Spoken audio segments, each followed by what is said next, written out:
Alors, je participe à un projet de Initial Training Network, un projet européen financé par Marie Curie, sur le langage, la cognition et le genre.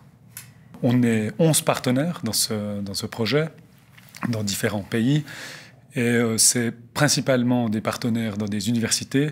Et on a aussi des partenaires qui sont parfois un petit peu externes quand même au projet, mais des partenaires qui viennent de hautes écoles. Par exemple, on a l'haute école à Saint-Gall. Alors moi, j'ai pu faire venir une personne, une doctorante japonaise qui est venue travailler ici pendant 3 ans et qui termine sa thèse.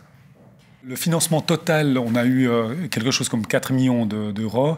Et à Fribourg, on a eu un financement de à peu près 215 000 euros pour la période de 4 ans. Alors les avantages sont assez nombreux. Il y a des avantages, bien sûr, par rapport aux conditions pour la doctorante et les conditions de travail avec Marie Curie.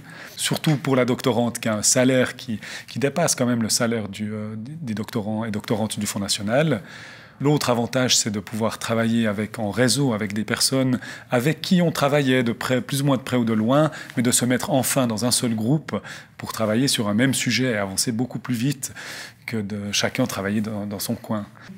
Bon, bien sûr, toute difficulté inhérente à un groupe de 11 partenaires, avec en plus les 15 doctorants et doctorantes, il y avait 2 postdocs aussi, donc c'est beaucoup de personnes. Mais on avait 2 personnes qui géraient ça, des 2 médiatrices vraiment, qui ont lancé le projet, qui étaient juste fantastiques pour gérer cette importance du groupe.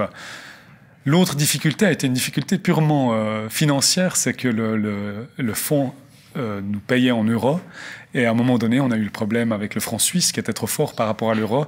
Et ça a généré quand même beaucoup de difficultés ici à Fribourg, mais aussi à Berne, chez nos collègues. C'est relativement important quand même. On se voyait en tout cas 2 fois par année. On se voyait souvent, on essayait de trouver en Europe un point qui était facile d'accès pour tous les partenaires. Et il s'avérait que c'était soit Bruxelles, soit Berlin.